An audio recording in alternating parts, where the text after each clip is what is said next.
আসসালামু আলাইকুম এভরিওয়ান, সবাই কেমন আছেন? আশা করি সবাই ভালো আছেন। আজ আপনাদেরকে দেখাবো বট ভাজি কীভাবে করি। প্রথমে আমি কড়াইয়ের মধ্যে পেঁয়াজ বাটা দিয়ে দিলাম, তারপর রসুন বাটা, আদা বাটা দিয়ে দিলাম, দিয়ে ভালোভাবে ভেজে নিব।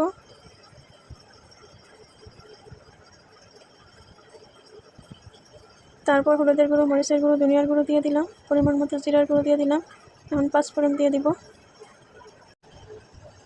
এখন বটগুলো দিয়ে দিলাম, দিয়ে ভালোভাবে অ্যাড করে নিব।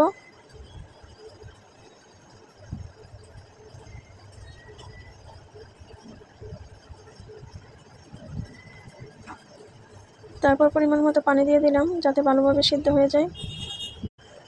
এখন পেঁয়াজ কুচি দিয়ে দিব, দিয়ে ভালোভাবে অ্যাড করে নিব। তারপর কিছুক্ষণ ভেজে নিব।